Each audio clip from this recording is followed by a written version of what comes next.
right, and we are live, and welcome to the Rabyd Nation, and welcome to the Rabyd Atheist channel on YouTube. And here we are, and I'm your host, Ed Rabyd, a former pastor turned atheist, now a compassionate anti-theist. Welcome to my channel.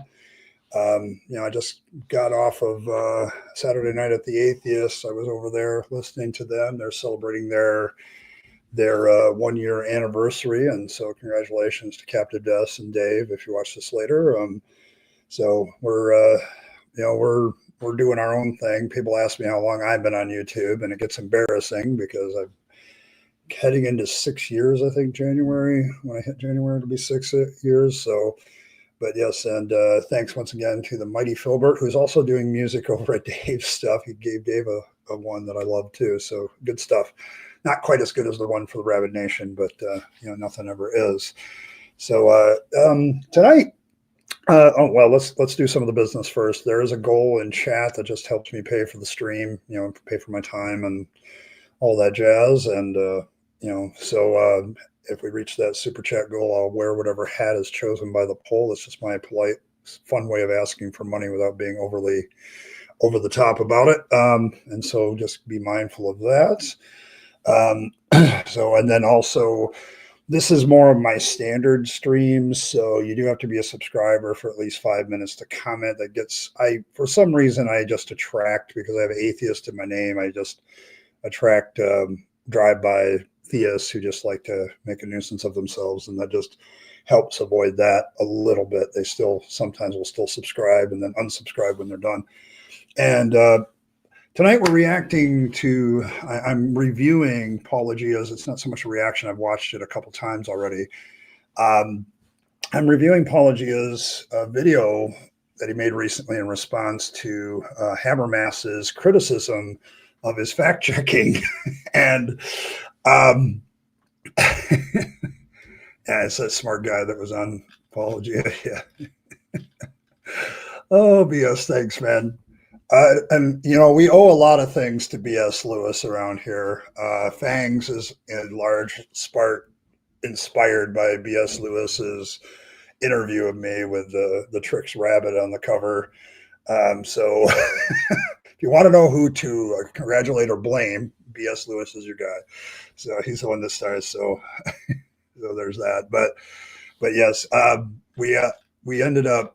I ended up in this video too, and for two reasons. And I actually want to discuss that a little bit because Paulogia uses a couple of good quotes with me. And there was one guy, I did not know who he was when I was reacting to his comment about minimal facts. So now that I know who he was, I'm like, oh, okay. So there's that. But yes, you're welcome, I think. Yeah, that's probably the proper response. But so I'm doing that tonight. I'm going to pull up Paulogia's video and review it and add some stuff to it. And I've been watching the Habermas Paulogia conflict for quite some time.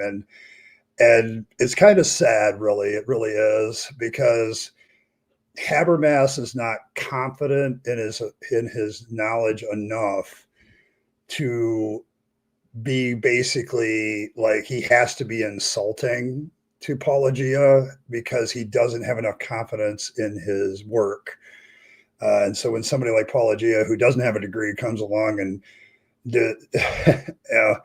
and does that stuff, he finds himself flabbergasted that somebody, how dare you take on my doctoral status? And I'm like, I've got a master's degree and I'll take on your doctoral status too. So it's easy for Habermas to do a lot of things, but that'll probably come out in the video. I do have a little bit of new I Killed Earl art. I don't know. She sent me a couple of promotions. I can't remember. We decided we're heading into our next religion to make fun of with vegetables, and that Fangs is going to nibble on. And the turnip came up and the radish. So we're we're there. So, but before we do all that, let's grab a roll call and talk about everything. Blossom was in here earlier talking about books and how old book smells, and I agreed with that. I love old book smell. That's why I go to old bookstores. And Fred was here with the first super chat. So we're already one in. The apocalypse is here. Yes, getting rid of logic and reason. And then there's Wolf. Wolf is here. Wolf Sinclair, as opposed to others. Asho is here. Anne Marie is here. Modern atheism is here.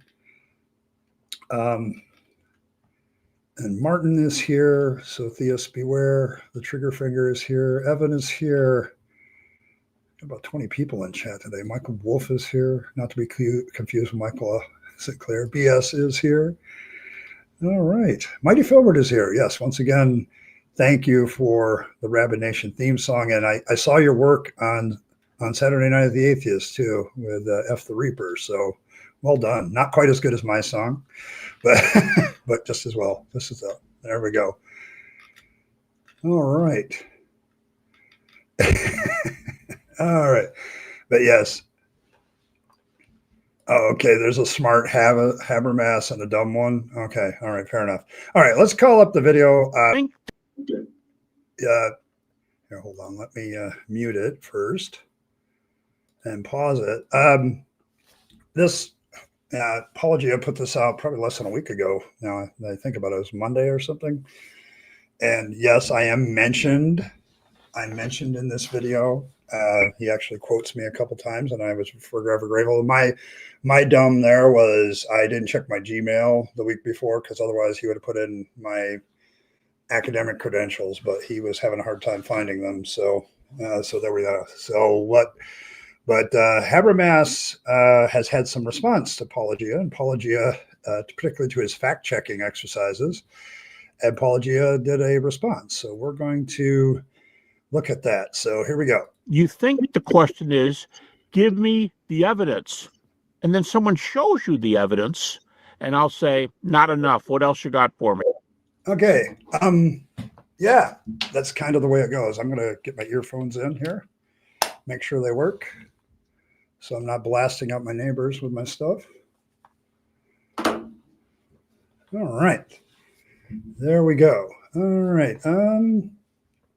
Yeah, I mean, the evidence. Yeah, the evidence. That's not good enough. I hear the evidence, and it's not quite right. And I think Paul's going to probably say what I would say at that point. So did I skip your last comment, Blossom? I don't know. Oh, no, it's here. No morals, unlike me. Leviticus is so school. There you go. Yes, we have. I'm writing the misadventures of Fangs, and Yahweh being a asshole is kind of a running theme. So just so you're aware, if you someday see the book on the shelves and want to buy it, know that Yahweh is not going to be treated very well. He's not treated well. And then there's Elizabeth. Welcome. He doesn't like criticism, no. And then Skeptic Philosophy just showed up. Thanks, guys. But yes, I'm looking at this because, one, I'm in it, but two, I have a beef with Habermas as well for other reasons. So, but yes, the evidence. So what is Paul's response to this? That's exactly how I feel about the resurrection. If you can't show naturalism's true, shut your mouth. Shut your mouth. I'm giving. Okay. You can't show naturalism is true. Naturalism, if you take science, it proves itself true all the time. Like it puts forth facts and evidence and all this other stuff that we can verify, testable, repeatable results, all that jazz, right?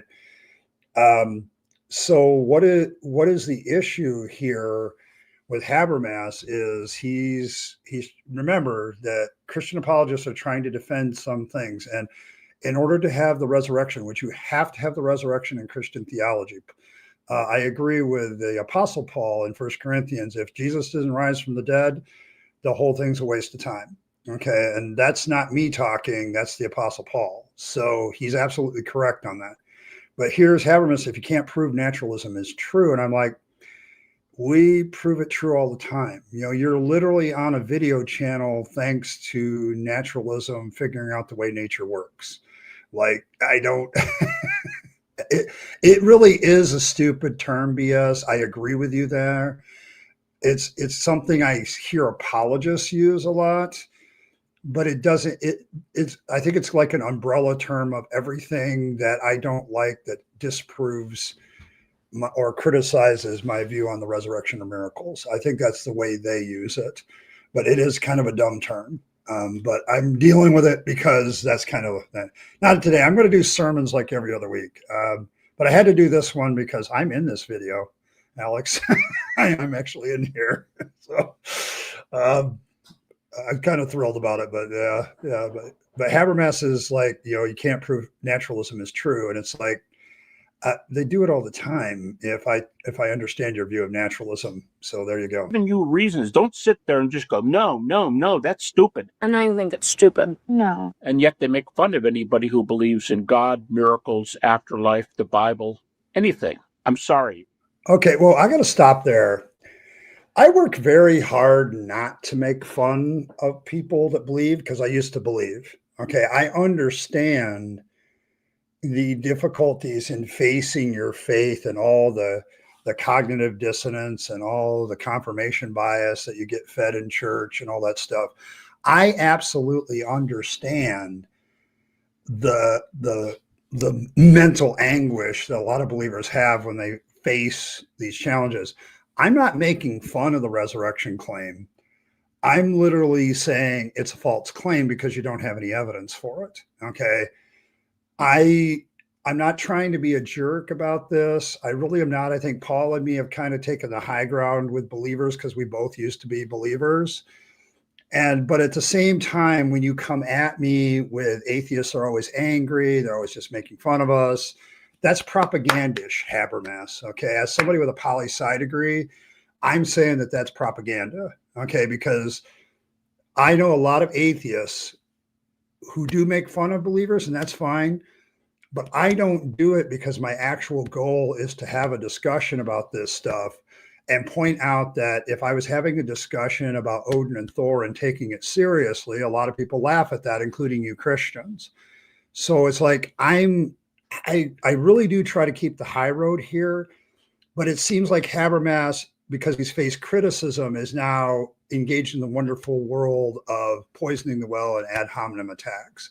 And I just feel like at that point, that's a problem. So, but I'll leave the making, lampooning Christianity and Christian beliefs. Yeah, that's around. And I think it's important to actually do because it puts, so it's like it's something that some of us do, but those of us that have come out of the faith, especially if we were in a long time, we're still very challenged by this, okay? Because I still have to deal with stuff and prejudices and bigotry that were incorporated into my brain over years and years of being a Christian and a pastor, that I have therapy for to deprogram myself still to this day. And so I'm not making fun of people's beliefs. I'm just pointing out that this is really silly at times to believe some of this stuff without good evidence. So there's that. And so, yes, it's a problem, but you're sitting here yelling. I'm not making fun of you, Habermas. I'm questioning your morality based on what you've said. Okay. Because you said a lot of things and then done other things. And I'm also questioning whether your minimal facts is even a valid argument. Okay. So it's that. So yeah, there is no resurrection in some other Bibles. That is a valid point, Joey, and welcome. But it's like, it's something that we do, but I'm not here to make fun of you, Habermas. I'm here to challenge what you say, and I have every right to do that. So If you can't prove your view, this conversation's over. Fine, then this conversation is over. Why so angry?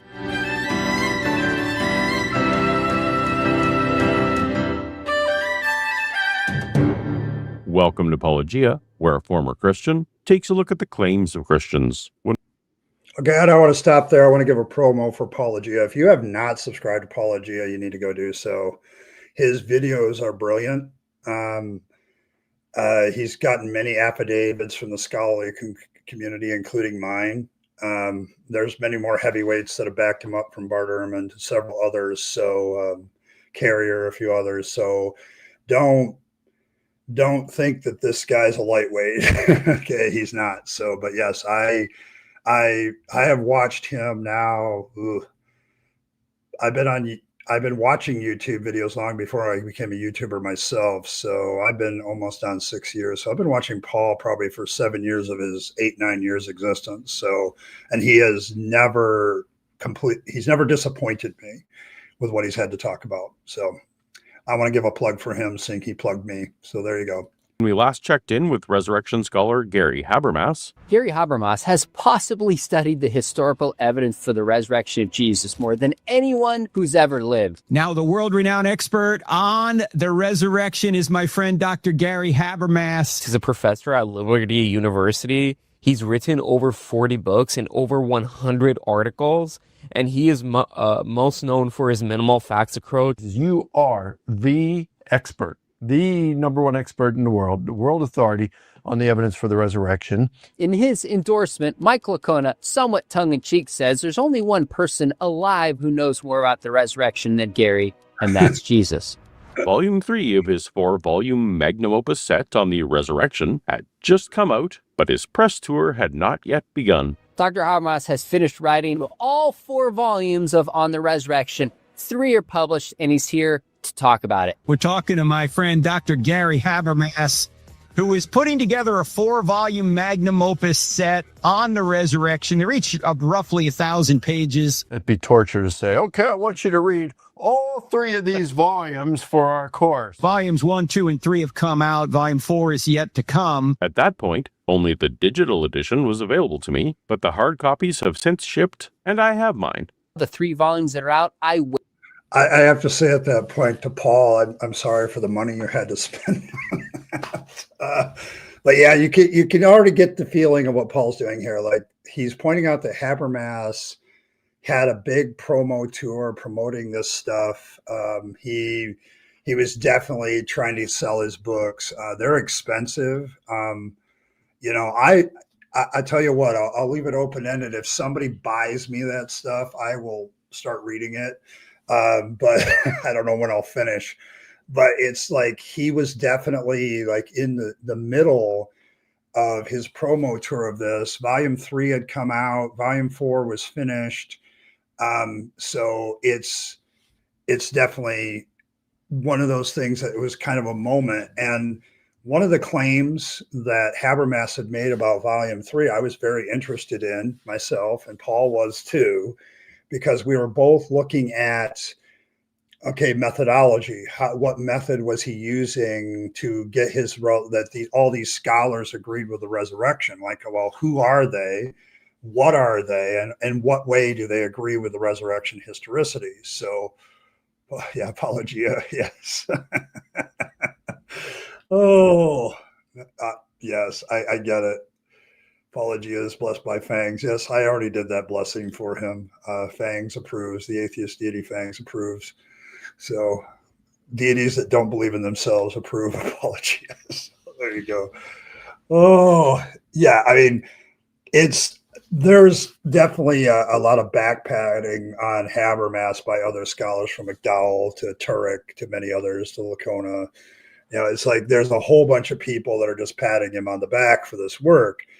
And, the one guy brings up, I wouldn't have them read this for a course. I don't know why. I mean, when I was in seminary, I had a course on John Calvin's theology, and I read the Institutes cover to cover that semester. So, and not because I had to, but because I wanted to. So it's possible. You just have to take time to do it. But yeah.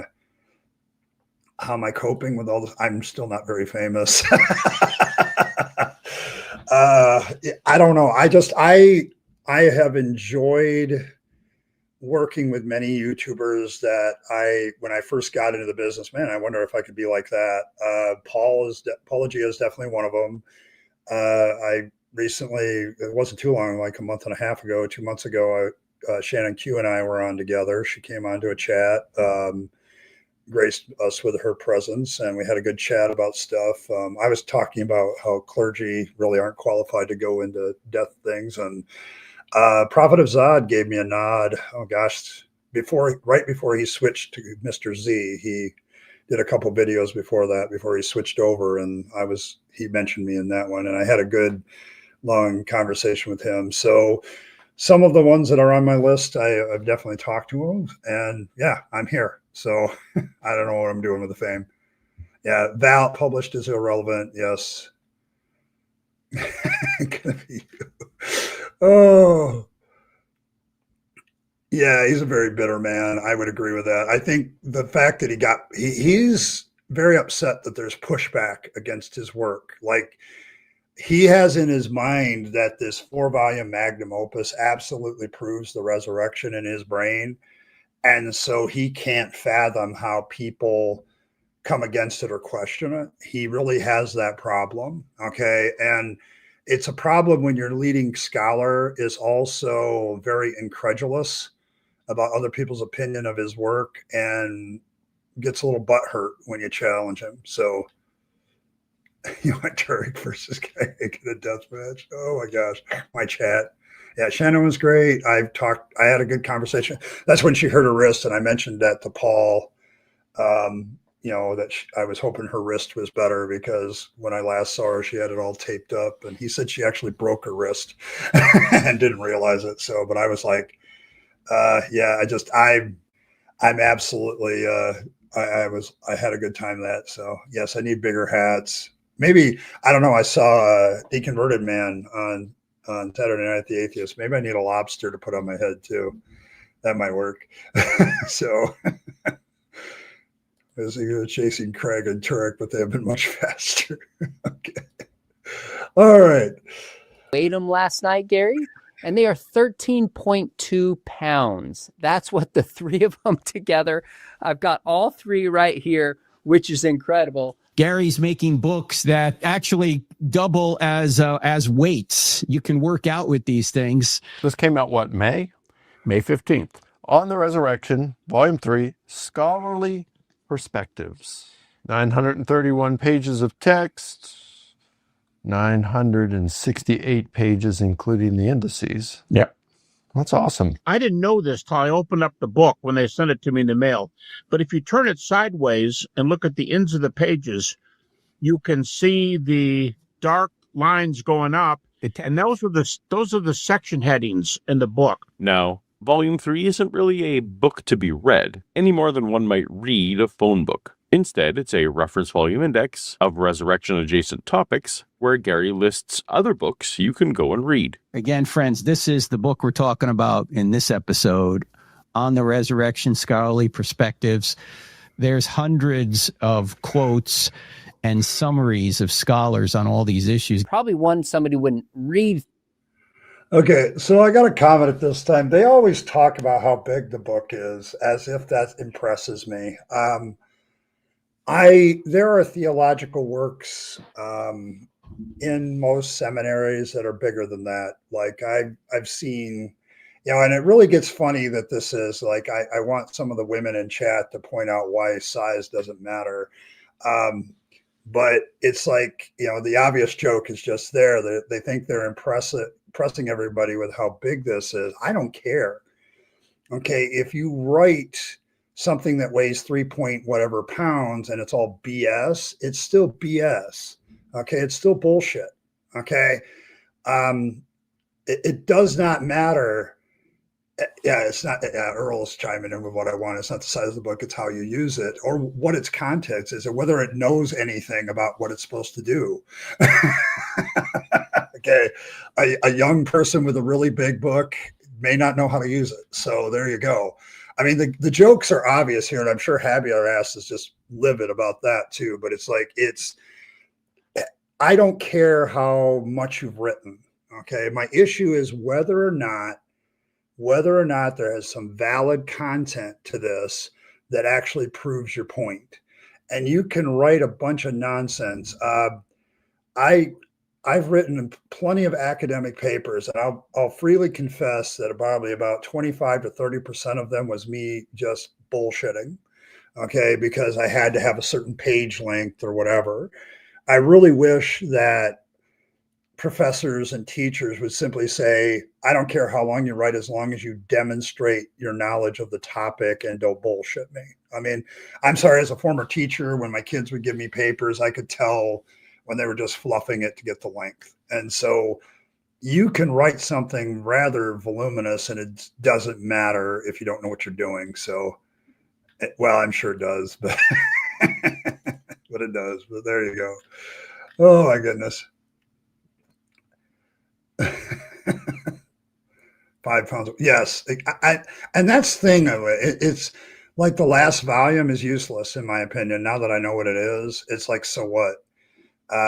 Paul, I think in another video rightly points out, if you get Logos software, you can get the same results. In fact, you'll also get modern work that actually is up to date and past 2015, unlike Habermas, which he kind of stops right there. So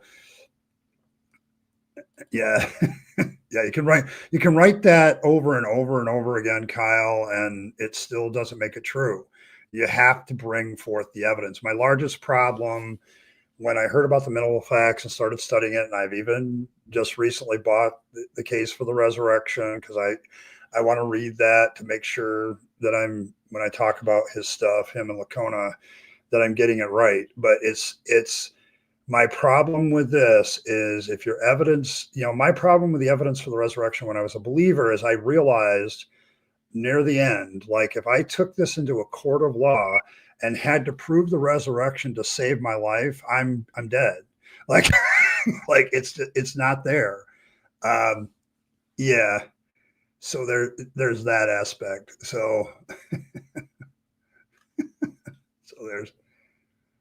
yeah, I mean, yeah, it's really like a book waving contest at this point. Like I've got this big book, Habermas has a really big book. Through per se like the others. I read the others through, but it's a resource guide on so many issues. There's some apologetics in there, but that is like a who's who, or I like to call that volume a critical lay of the land. Where are we at present? What we did was we picked a bunch of topics and we went through them, and all we did was give scholars' views from the far left to the far right, and they're in alphabetical order. And I'm not saying there's never any comebacks. Once in a while, we make brief comments. This is kind of a silly view but for the most part, we make no comments. If I don't like what somebody says about one of the facts, I don't sit there and pick fights with the guy. I just reproduce his view and give you a source. Gary's most recent interview was while he was on the annual Habermas-Lacona joint family vacation. Every year, let's see, when did you guys start coming? Either 1996 or 1997 would have been our first year. Okay. All right, so let's do this. I'm going to start taking some questions. Now, this is the first time I've kind of done this stuff, so Okay.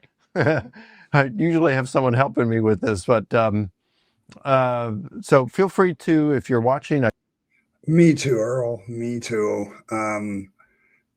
There's left and right inside of theology and biblical scholarship. It's one of the ways that they, like, he's gonna go into this and start splitting theological hairs when he answers the question of, well, you said there were more non-Christians in volume 3 than Christians, and that turns out not to be true. He starts to do that left-right kind of dynamic and a bunch of other things too, like liberal, that all stuff. So yes, that's that.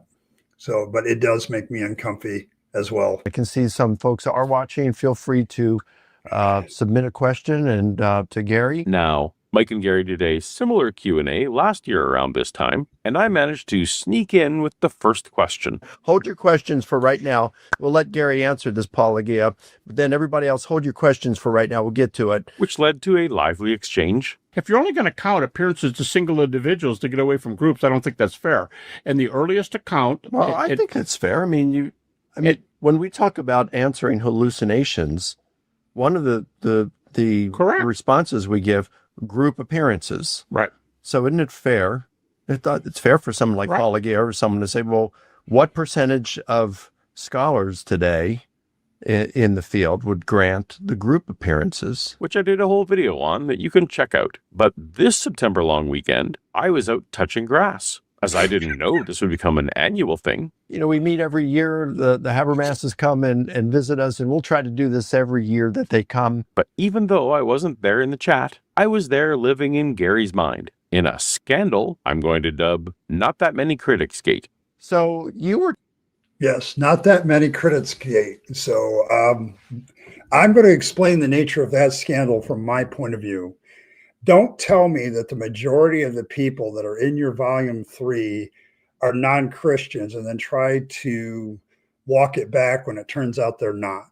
Okay, when it turns out that the majority of people that you're quoting in volume 3 are actually Christians by a large margin, and then don't try to walk that back and say, well, no, I didn't really mean that, or I didn't really say that. So yes, yeah, he was out touching grass. So I don't know what that means. Yeah, it's like it. Not that many critics gate is something I will definitely. I'll Paulogia name it, but I'm going to keep that. It's not that many critics gate, and it's a big problem for Habermas because he definitely marketed Volume 3 as this survey. First of all, the problem is he kept using the word survey. I'm like, what survey did he send out to these guys? What were their answers? What were the questions? Like, I'm, as a poli-sci guy, I'm going through this in my brain, asking the question, what was this methodology? And it turns out the only methodology that Habermas really used in Volume 3 was whenever he saw a quote or an article about the resurrection, he wrote it down. Okay. And then his intern or whatever came along and put everybody in alphabetical order and all this other stuff, but it's just a record of his notations. That's it. Okay. And it's a big book too, because there's a lot of people in it and they're quoted over and over and over again. So there's multiple quotes from a lot of people, but that's all it is. There's no, I sent out a survey to all these scholars and this is the results I got back. There's none of this, I mean, if you're going to make the claim that the majority are not Christian, you might want to check their religious affiliation before you say that. And he didn't do that. And so that's not that many critics gate. So we're going to call it that, and I'll stick with that. So, yeah. And even my friend won't be my yes man. Yes, at that moment he wasn't, because when it comes to the hallucination thing, Habermas likes to dismiss group hallucinations, but he's very weak on, like, what if Peter had a post-traumatic death vision of Jesus? Like, and then he uses his influence to influence the others that Jesus has risen from the dead because he's very sincere in what he saw. And Habermas wants to dismiss that. He wants to stay on the group hallucinations because it seems easier to criticize, but it's not as easy to criticize the single individual. Like, it's not as easy to, yeah, I can see where somebody influential inside a group of 12 people sees a vision and then, shares it with other people, thinks it's really real, and starts to influence the rest of it, right? So it's like he doesn't want, and what his friend is doing is saying, no, I think that's a fair criticism. I give the, his friend, Habermas's friend credit. So, but yes. So, but yes, you're correct. Telling me earlier that someone had told you that there are several skeptics out there who are asking or they're really pushing back on you in a specific manner. In this volume. Yeah, in this volume. Yeah. About, I think it's, you cite, was it close to 6 or over 500 different scholars? More than 500 different scholars. So, but most of those that you have listed in the index are Christians. I think like 350, you said, or about 350 of those 550 are Christians. I have not counted the index names. Yeah, you haven't counted the names, Gary. That was me in my last video about you a few months back, called This Resurrection Survey Wasn't What I Expected at All. Gary had been throwing out some irresponsible stats about his book, and I was fact-checking them. One claim was about the percentages of Christians represented in his third volume. It's a who's who of names across the board, and there are probably more skeptics, yes, agnostics, Christian writers, let's say Jewish New Testament scholars. There are probably more non-Christians than Christians in the book. Probably more non-Christians than Christians in the book. Yes, and that is what caught my attention, because I'm like, who are these non-Christian people? Like, who are they? I want to pause here because This was my confusion, because Habermas definitely made the claim several times that there were more non-Christians in volume 3 than Christians. I want to make that abundantly clear. He is on record, several video places, promos for the book, not just what Paul showed here, but several other places. Because I was looking at this too, because I didn't care. Like, I knew volume 1 was going to be a rehash of all the arguments for the resurrection that I've looked at and dismissed a long time ago, including minimal facts. I knew that that him taking on his critics was going to be pretty much the standard way he's already done it. He's just doing it at length. Turned out to be right. Everybody who's read those books has basically said that that's what it is. And volume 2 tends to be the biggest criticism of Habermas is his incredulity. But volume 3, I was very interested in because, I'm finally going to get this guy's methodology when it comes to the scholar claim. And I didn't get that. Okay. And he openly said it. Okay. He openly said it several times that this was going to be more non-scholars, non-Christian scholars than Christian ones. He said it several times, not just what Paul does here, but he did it in promos for the book. He was on several other shows where he makes the similar type of claim that volume 3, there's probably more, he couches it in very whatever language, but it's like that. And that's that. So, it's really, this is exactly what he did. Okay. So I'm not, and so Paul is going to fact checked him a couple of months ago about that claim. Okay. And this is what this is about, because Habermas didn't like it. Okay. He didn't like being fact checked. So, I got Evan. Thanks for being a member for 7 months. Appreciate you. Saturday night, and I ain't got no theists. There you go. Keep them away from me on Sunday, too. Again, Kevin Barry, thank you very much. However, this is my couple of butts for tonight. Hail Fangs, he nibbled for us. Yes, indeed, he has nibbled for us. But that's what he said. And I want to make that abundantly clear that this was my confusion when the book actually came out, and it was Paul's too. So Paul did the work. Okay. He said, okay, I'm going to look that up. And this is what he got. Book. Now, 558 scholars is a lot of scholars, but it's not so many scholars that I can't go find out the self-proclaimed religions of each for those who have been public about such things. As far as I can determine, based on public record, Gary's got 2 agnostics, 4 ancient Greeks, presumably polytheistic, 12 atheists, 1 Buddhist, 4 deists, 14 Jews, and 1 self-proclaimed skeptic. 78 were unknown, undeclared, or just underdetermined. And that leaves 443 of Gary's scholars who self-identify as Christians. Because Gary didn't specify what kind of Christians he meant, I'm not going to split hairs on denominations. There are Anglicans, Baptists, Catholics, Episcopalians, Evangelicals, Lutherans, Methodists, Presbyterians, and even 3 Mennonites. Shout out to Philip Weeb, Gordon Kaufman, and Vernon Neufeld. And there's Gary himself, of course. Even if all 78 of those unidentified were part of the Church of Satan, that still means 79% of the authors referenced in Gary's book are Christians. Okay, I want to stop right there because this is a simple fact check to do. It is not that hard. We live in a world of Google.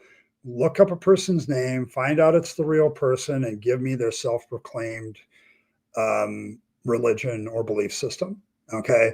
And this is all Paul did. This is solid methodology.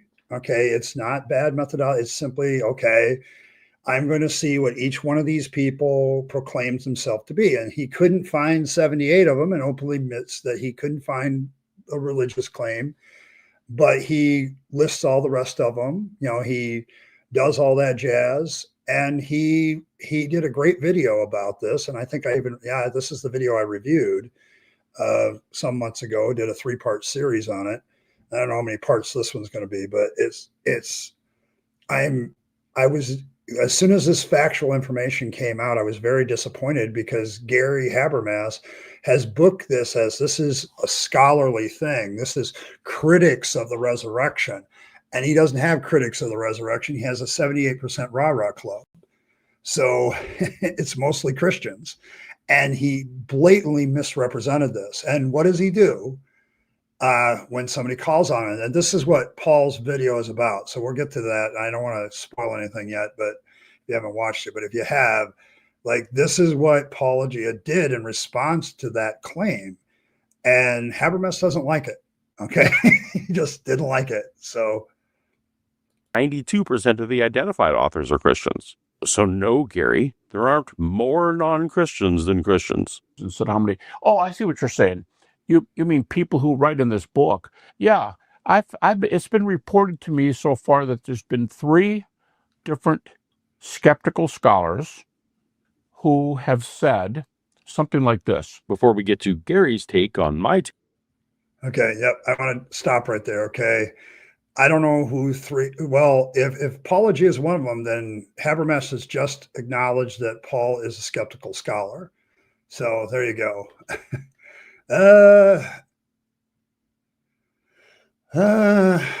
Loaf of Dragon Rider. I have lost track of so many rapture claims that I've over the years. Just to deal with this as an aside, Dragon Rider, it's like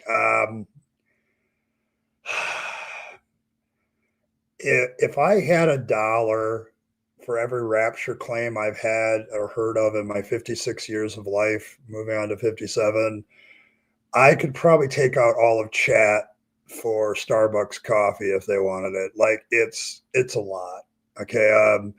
There was when I was in the Pentecostal church, we couldn't have an evangelist come in that would make a rapture prediction. Like, the rapture's coming soon. The rapture's coming soon. And the problem with the rapture doctrine is it's not actually a very old doctrine. So it's been around not very long, like a couple hundred years. So yes, but yes, there's always somebody out making that. And so I'll tell you what I think of it. They're all BS. So, but yes, but Paul wants to pause here and actually say what he said. So just to make sure. take, indulge me on a tangent for a second. I've got a whole Paulogia versus Gary Habermas playlist that I would like to cite as evidence that Gary is shockingly imprecise about his recollections or retellings of interactions, with video evidence to prove it. At the same time, Gary also has a new policy of avoiding acknowledging me. Just out of curiosity, who was that critic that you had in mind there? So I probably would rather not use the name on the air. It's okay. You can say my name, Gary. Say my name. And just in case anybody wonders, it's not a well-known scholar. It's a popularist. Let's say that. Okay. This is my beef, and this is where I'm going to go on a rant. So you might want to hit your record buttons if you're recording this a little bit harder. I don't give a damn. Okay, I'm going to make myself larger because I want to make this abundantly clear. I don't give a damn what you have on the front or end of your name. If you do your methodology correctly, if you do your homework correctly, if you present evidence correctly and you do the homework, you do the real work of a scholar is not somebody that just has a degree. That you can be a scholarly person who reads books, who studies things, who does the proper methodology.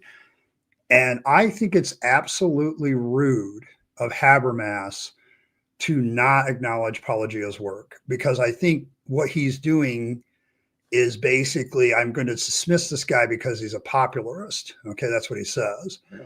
What he doesn't want to do is actually engage what Paulogia said. Okay. I, as a scholar who actually has some cred, I've got 3 degrees, that I could put up on my wall. I have a Bachelor of Arts in Biblical Studies and Ministry from Trinity Bible College, class of 1993. I have a Master of Arts in Theological Studies from Asbury Theological Seminary, class of 1996. My most recent degree I got in 2019, poli-sci, a BS in political science. And yes, I still smile when I say the word BS, and connect it with political science. I got that in 2019. That just means I've studied that stuff. It means that I've done the homework. I've done the reading. I've done work demonstrating that I know what I understand about it, and I presented that to professors, and they've given me a check, say, yeah, he knows that. The only thing that Paulogia doesn't have is that last part. Somebody saying, check. Yes, you've done the work. You've got the credit for the course. That's the only thing he doesn't have. I would consider Paulogia a scholar. He reads this stuff. He understands it. And he makes video content that definitely demonstrates that he understands it. If some university were to look at his work, I'd say he at least is owed a bachelor's degree in this stuff or something. So for Habermas to dismiss him, and I think the reason Paul gets under Habermas's skin so much is because his methodology is actually better than Habermas's was. Habermas is just, if volume 3 is indication that he just listened to a bunch of scholars talk and then he put this all in his books, that's just not good evidential things. If you're going to prove something like the resurrection, you need a little bit other things. And so, at this point, yeah, he's got the cred. He just doesn't have the paperwork. That's probably a good way to do it. But I'm sorry. I've listened to a lot of Paulogia videos. I have never felt like the guy didn't know what he was talking about. Like sometimes he would even admit, I don't know the whole answer, which is a proper thing to say.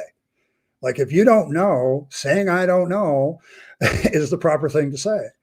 And I'm sorry, Habermas not even saying Paulogia's name is just straight up disrespectful. It's rude. Okay. And I'm going to accuse Habermas of just being rude. They're all joking around about it too. It's like, why is this guy under your skin then? Why does he bother you so much if he's not a real scholar, if he's not giving real objections that you have to deal with all the time? Oh, he's a populist. I'm not so sure about that. Okay. He's not always taking the popular view. Okay. Like, and all that. So no. And I think Habermas's dismissal of him is just straight up rude. If somebody comes to me and they give me their readings and their work on something, okay, and I look at it and from my own looking at it, I say, you know what, you've really done the work here. You've done the reading. You put together something. You show me and you've demonstrated that you understand the material. I'm going to look at them with a little bit more respect, even if it's in my field. Like if somebody dropped, something about political science in my lap and I read it and say, okay, your methodology is sound. This is the kind of stuff I learned at Ferris. Then yeah, I can have a conversation with that person as somebody who's studied the same material. I'm sorry, Paulogia has studied his stuff. Okay. He knows his stuff. Okay. And to dismiss him like that is just straight up rude. Okay. Have enough humility, Habermas, to realize that maybe, just maybe, you need to set aside that incredulity and that pride about your big books. Okay. And realize that you haven't proven a damn thing. Okay. That maybe there's others that look at it from a different evidential standard and say, nope, you haven't proven a damn thing. Okay. And that would be an honest scholar. Like to me, Habermas just isn't an honest scholar. He's put out this big book and he thinks he's proven the resurrection in his head. Okay. And so anybody who comes against him is just not being rational because of his own incredulity. Like he can't fathom that he might be wrong. And it pisses me off. Okay. It makes me mad because he gives, there's other biblical scholars that will acknowledge that they don't have the evidence and they're at least being honest. Habermas has caused this, and you're going to see this later in this video, and I'll talk about it maybe either next, I don't know if we'll get that far this week, but I want to talk about it now. It's like he's starting to talk like a pre-supper, like it's a done deal that the resurrection has been proven.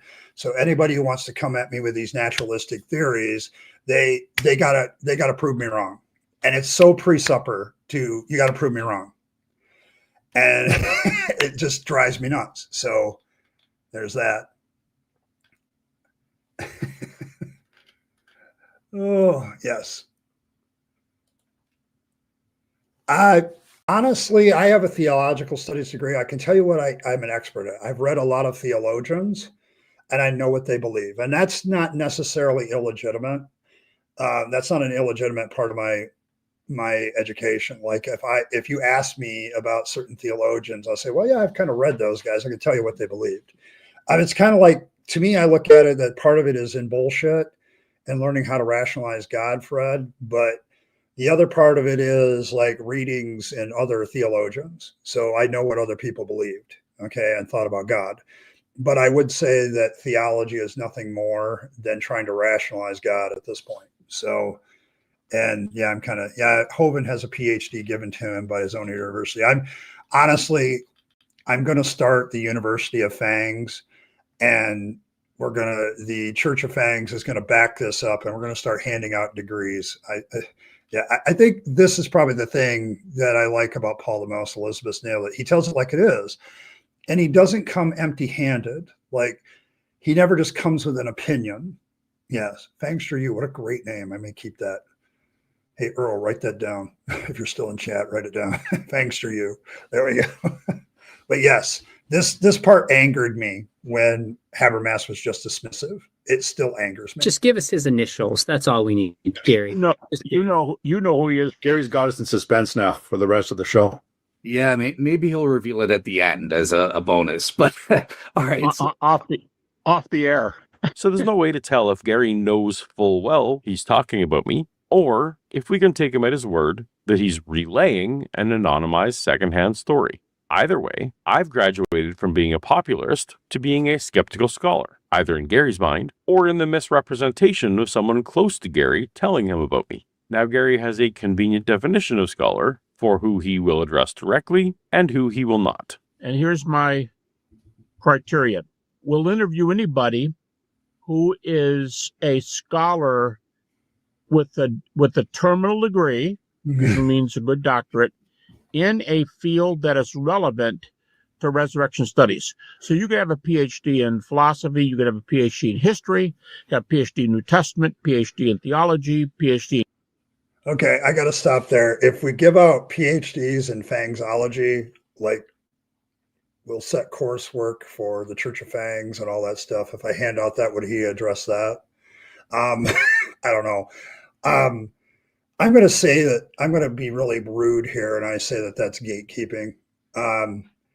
It's like, I don't want to talk to people that have obvious good points if they don't have enough education. Okay, like if there's a white tower, ivory tower kind of attitude here by Habermas that, I'm sorry, if I had a book like his and I was trying to be honest about it, I would take criticism from all corners that was legit.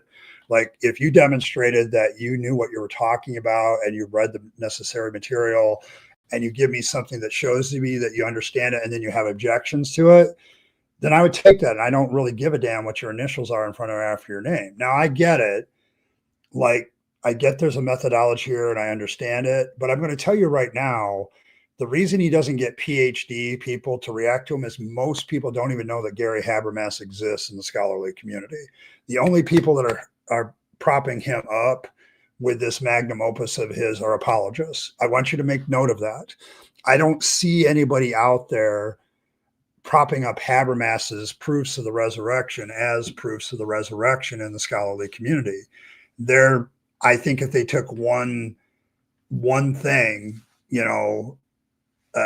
if they looked at it, they'd be like, this methodology is poor and you're just rehashing what has already been said.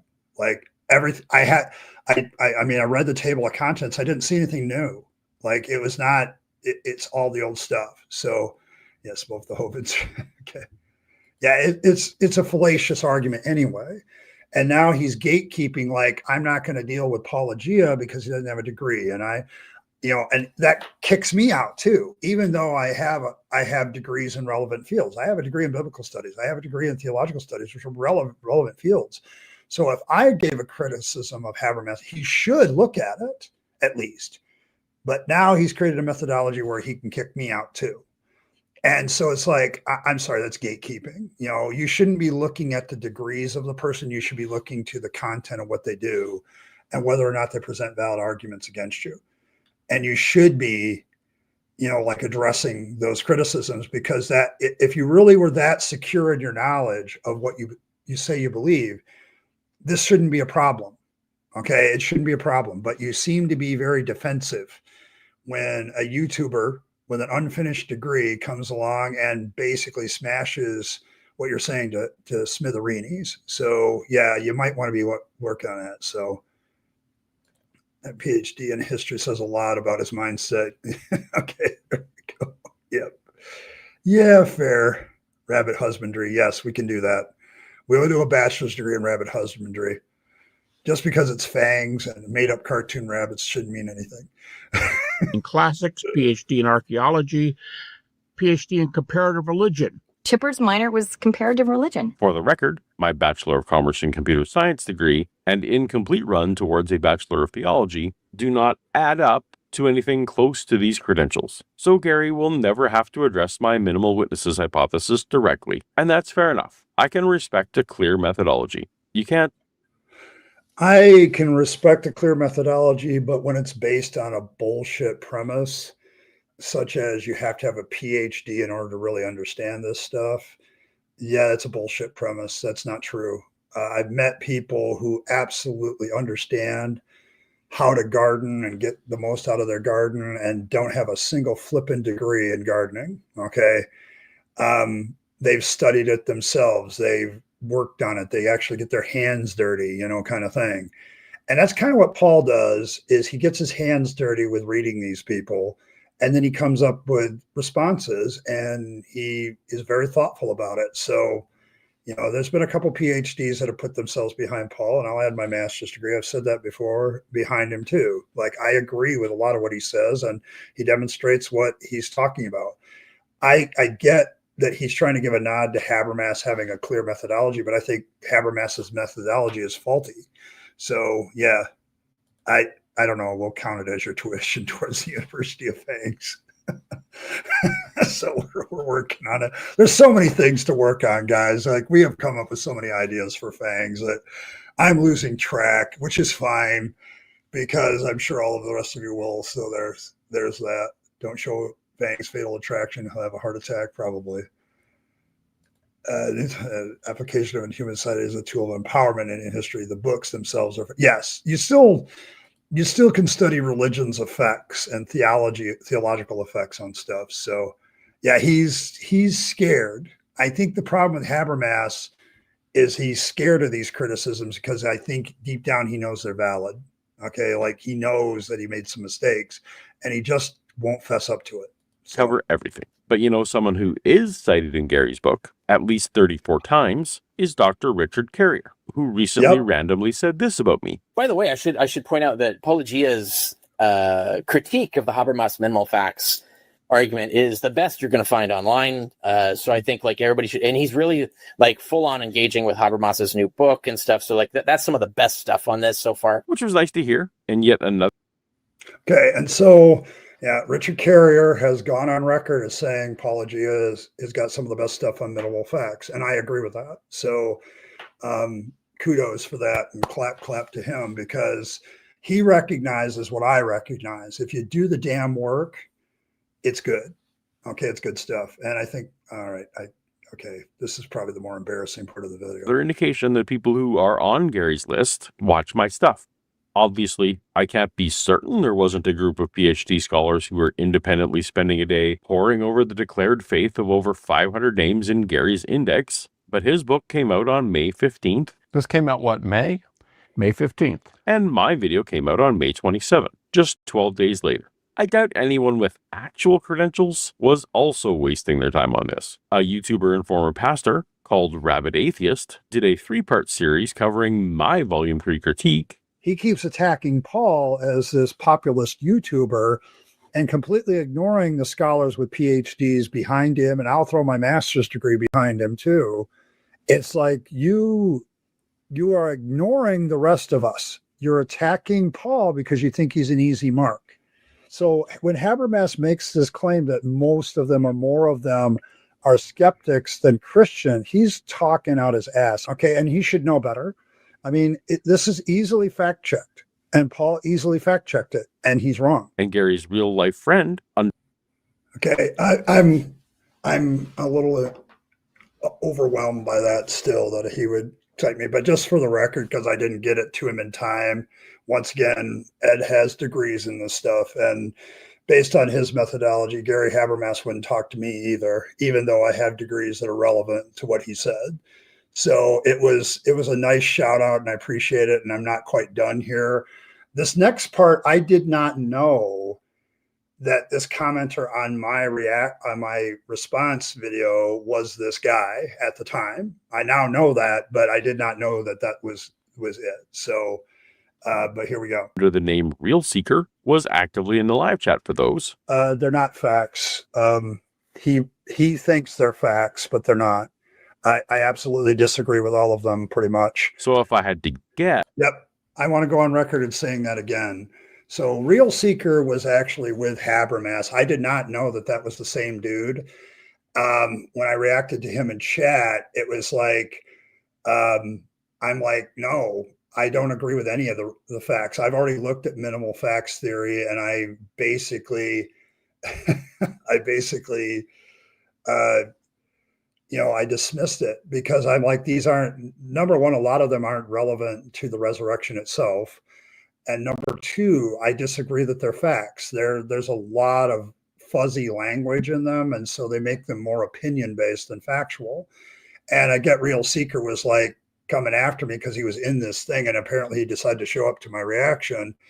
And I'm going to say it again. No, I do not consider these facts to be facts. Okay. As a former believer who desperately wanted to believe, when I looked at minimal facts, I'm like, no, this is not actually dealing with a real resurrection claim. So there's that. And so I want to make that abundantly clear that I stand behind what I said there. They're not facts. And Real Seeker asked me the question. I think he was being legit. And I'm like, I'm sorry, those aren't facts. Okay. There's a lot of opinion there. Okay. And some of those facts don't have a flipping thing to do with the resurrection. They just don't. And I think I miffed him. Okay. But it's like, no, yeah, it's that. So, but there you go. All right. And I think the winner is the Holy Bunny hat. I really hate to do this because then after that, people don't take me seriously. But thank you very much. I appreciate it. Yes, I'm glad Paul mentioned me. I picked up some subscribers. Some of you might be out there in chat and listening in. And I've been doing this for 6 years. I've backed Paul on a lot of the stuff he says because a lot of the stuff he talks about, I studied in seminary. And most of my seminary professors wouldn't disagree with him either on some of the evidence, the state where the debate is kind of stuff. So yeah, he takes it seriously before the Holy Bunny hat. Yes. I put the Holy Bunny hat in and I start talking about Fangs and it becomes dogma. So yes, but it was definitely a name drop and I appreciated it. But yes, for those of you that might be new to the channel, we kind of have a little bit of irreverent fun on the stream. So I'm getting ready to start doing some videos again. And part of it is going to be the minimal facts because I realized that's not in my filmography. So I'm going to start making some videos on that. But my normal is questionable witnesses, which I deal with the life of Christ in order as presented by the Gospels. And I'm getting ready to another series I'm beginning to get ready to start is Red Letters, Red Flags, a critical look at the teachings of Jesus. So, but yes, Wolfle, the regulars take me more seriously now that I have the Holy Bunny hat on. So there you go. But yeah, I did not know this was Real Seeker himself. I didn't make the connection when I reacted to his comments. So, but I was like, no, they're not facts. Okay. They're not facts in evidence. You couldn't, if you took those facts to a court of law, they would laugh you out. Okay. And that's the methodology I look at because courts have to prove the guilt of somebody. Okay. They have to go the rigor and they can't have any reasonable doubt. They understand the burden of proof in a courtroom is the one who makes the claim. If you accuse somebody of a crime, you have to prove they committed the crime. Okay. If you say Jesus rose from the dead, you have to prove that Jesus rose from the dead. And none of those facts really address that question. They don't address the actual God's power came down, made a dead body come back to life, and that proves that he's the Son of God. None of those facts really deal with that issue. So I know he doesn't even have a bunny hat, so I'm ahead of him. Yeah, he fails in court a lot. Yes. Yes, so. That's probably where the report originated. and 2 YouTubers evolved through legendary development to 3 skeptical scholars. All right, let's return back to the main thread. Bravo for us. It's been reported to me so far that there's been 3 different skeptical scholars. Wrong, and wrong. Who have said something like this. Habermas says he cites more critics, unbelieving of the resurrection critics, than he cites Christians. But when you go back and look at the names, I guess that's what you're getting at. When you go back and look at the names in the index, it looks like there's way more Christians in the index. Okay, fine. Instead of trying to nail a person on something and then tell everybody, imply the guy's being dishonest or something, why doesn't somebody ask me what I mean? If that's an... Okay, first of all, why should I ask you what you mean if you say there's more non-Christians than Christians in this book? That's not hard to understand, Gary. Like, I am sorry, you literally said this several times, that there were more non-believers in your list than believers. Okay, you were... I feel like I'm about to be gaslit at this point, and I'm not too far off. Okay. But I watched this very carefully. I mean, I probably, Paul and I and anybody could probably go back to when Gary Habermas talks about his 3rd volume. When does he ever not mention that there's more like non-Christians or non-believers? Like, he never clarifies that when he talks about it. And now it's like, oh, why didn't you just come up to me and ask me what you meant? Because I thought it was pretty crystal clear what you said. Okay, like, why would I come up to you and ask you about something that I thought that you actually communicated pretty well, Gary? Okay, and I'm wearing the Holy Bunny hat to show you how ridiculous that is, that statement is. It's like, dude, you literally said it. And it wasn't that hard to understand. Why would I ask for clarifying comments if it seemed pretty clear? Okay, for one. Yeah. So there you go. And some of us actually know some of the Fallout references to Gary. So Gary. Invitation to ask you questions, Gary. Please email me at paul@paulogia.com. I have many things I'd love to discuss with you in private, rather than have to resort to publicly asking in these videos. And here's what I meant. When I say I'm citing far more critics than non-critics. To be clear, Gary didn't say more critics than non-critics. If he did, I wouldn't have been able to do a count. Gary said more Christians than non-Christians. Yes, this is what he said. He didn't talk about critics. He said there's more non-Christians than Christians in his book. That is exactly what he said, and it wasn't unclear to us. That's why we didn't follow up with you, Gary, because quite frankly, you were very clear for once on this. Like, you made it very crystal clear that this was a selling point of your book, that there were more non-Christian scholars cited in book 3 than Christian ones. That is what you said, not just once, but several times. So here we gonna go. There are probably more non-Christians than Christians in the book. And Gary doubled down on this in his recent interview with Frank Turek. I counted. By the way, I think there's close to 600 different authors in that book. These guys could be, and I counted them by name, and there's more atheists, agnostics, and other kinds of skeptics, or people who could be pretty conservative, but in a different religion. So they could be a conservative Jewish scholar who's not a Christian. So there could be a lot of, again, atheists, agnostics, skeptics, and non-Christian religions. Again, Gary says. Okay, once again, I agree with Paul here. He's going to say it. I don't like to interrupt Paul, but once again, this was very clear. There were more non-Christians cited in this book than Christians. He says it several times. He actually, in that quote that Paul gives, makes a big deal about it. Like, this isn't religious believers just backing up the resurrection. Okay, this is there. So it's like, I'm sorry, Gary, that is what you said. If there's confusion about this, you created the confusion.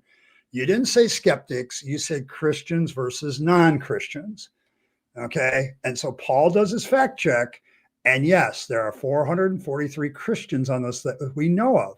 There's 78 others we don't know that could also be Christians. They just haven't publicly declared what their faith is. This isn't, we didn't need to ask what you meant because you were pretty clear about what you meant. For once, you actually communicated clearly. And I don't get why he got called on somebody, but by something that's easy to do, easy to fact check, and he didn't like it. That's what it comes down to. There's more atheists, agnostics, skeptics, and non-Christian religions, which sounds to me like doubling down on Christians versus non-Christians. But let's let Gary explain his more recent take. From what I recall from my own count, about 1/3 of all the people in the book are evangelicals. About 2/3 are not evangelicals. Okay, this is the absolute first time that Gary has mentioned the word evangelical in relationship to this discussion. I am sorry, he had never said this distinction between evangelical Christians and other Christians. So apparently, if you're not an evangelical Christian, you're a non-Christian. Okay, that would be the implication of what he is saying. Now, I don't want to split theological hairs, but if you're a Christian, period, full stop, not evangelical, if you're just a Christian, the resurrection is kind of a key doctrine for you to believe. Okay, if you don't believe in the resurrection as a Christian, are you a Christian? Okay, and so Gary wants to back up, redefine his terms, gaslight us about what he says, and do something else. So there you go. So what I meant was, I have way more people who would not call themselves evangelicals whose critiques apply there. So I might give any simple question and have a list of 10 names. Maybe 7 of them, we do them alphabetically, by the way, maybe a number of them are critics and they go off on us. And maybe 1/3 of them are evangelicals. Okay, so what I meant was, see what happened was, no, I mean, Merlin Briggs, I watched it twice, and like Habermas should really watch his own crap before he makes statements, because he literally didn't make this distinction. This is the first time the word evangelical has even been invoked until this moment. Okay, I don't think he talked about evangelical Christians versus non-evangelical Christians when he was hawking the book and saying there were more non-Christians than Christians that he cited. I'm sorry, Gary, you were very clear, okay? And you should turn in your PhD at this point for being dishonest, okay? And you should recall book 3, okay, and give everybody their money back, or at least give their money back because you misrepresented what the book was, okay? Yeah, I'm going to continue to call you dishonest because right now what you're doing is gaslighting. You're absolutely backing up. It makes academia look bad. This is why another reason I'm pissed, because there are good academic people in biblical studies. Okay, I want to make this very clear. I'm not beating up biblical studies, other than if you have an institution that requires you to sign a statement of faith, I have to wonder how honest your opinions are and what you can print. You might hold certain views and you won't be able to print them. But at the same time, it makes scholarship as a whole look bad when somebody is this sloppy. Okay, it is sloppy thinking, because this is, if you're a non-evangelical, you are not a Christian to Gary, and that makes you a non-Christian critic. Okay, the implication of what Gary is saying is all of you that are non-Christians, that are not evangelical Christians, are non-Christians. That is the implication of what he's saying. And Lacona is going to take him on this too. So I have the mixture, but overall, I have way more citations for people who would not call themselves, as far as I understand, people who would not call themselves evangelicals. So it's not that the book references more non-Christians than Christians. It's that By Gary's measure, the book references more non-evangelicals than evangelicals. Okay. How are you defining evangelical? Well, let's use a real general definition. I'm not going to say somebody who believes this definition or that definition about inspiration or that. Okay, I got to stop here. You're making my brain hurt, Gary. You have this definite definition of what an evangelical is in your brain so that you can make the assertion that somebody is a non-evangelical, and so therefore you have more non-evangelicals cited in your book than evangelicals. You have that definition in your brain, but now you want to go completely weird with the definition. I don't understand. Okay, I don't get that part at that point. Okay. So you somehow have enough of a definition of evangelical, and the question to be asked is, what is your definition of that? Is a totally valid question. Okay, it is a totally valid question, and now you're backing off of it because you know for a fact that some of the people buying this book are non-evangelical Christians, and you don't want to rule in your sales. Okay, I'm sorry, I'm going to accuse you of it because now you're trying to play both sides of the fence. What's your definition of evangelical? Because you have a clear definition of evangelical in your brain when you decide that it's only 1/3 evangelicals and the rest of them are non-Christian, non-evangelical critics, which is something you never said at the beginning. Yeah, if it becomes vague enough, it becomes hard to fact check him. You might have that in mind. Kind of stuff. I'd say evangelicals are people in general who take the Bible seriously. They take the Bible as their guide. They take the Bible as the book out of which we preach. But most of all, I define evangelicals, the Greek word evangelios, and it refers to somebody who preaches the good news of the gospel, which I think is. Okay, dude, that is so. You have just put all those non-evangelical Christians. I was a Congregationalist pastor for 10 years. I preached the good news of the gospel, but did not consider myself an evangelical. There's a lot of pastors who get up into their pulpit and preach the good news of the gospel. If you ask them if they're an evangelical, they will say no. So I'm not trying to be rude, but your definition is bogus as hell. Okay, that's crap. That's just garbage. There's a lot of non-evangelical Christians that would be very offended at your definition there, and rightly so. The way, like for example, Mark says, and he begins his gospel saying when Jesus came forward, he was preaching the gospel, and that's where we get the word evangelical. So there's no doctrinal test for who we call evangelical. It's kind of like saying conservatives and non-conservatives, if that helps. I don't know. Nope, that helps not at all, because you've created yourself another entirely non-falsifiable claim by building an entire metric around the no true Scotsman fallacy. You literally just said there's no doctrinal test an outsider can use to check your claim. It's all vibes. Correct. Paulogia's takedown of that moment is absolutely spot on. Like, you have just created another category that has no way of. It is no true Scotsman fallacy. It's horrible reasoning, and he's doing that because he knows non-evangelical Christians are buying his books. Okay, he knows that, and so he doesn't want to lose sales. So he's not trying to offend them, while at the same time he's trying to keep this distinction that most of the scholars in there were non-evangelical, non-Christian, even though throughout the entire buildup to this book, it was non-Christian versus Christian. No word evangelical was ever mentioned. And we didn't think to ask because he was pretty crystal clear about that. And I really, I'm mad.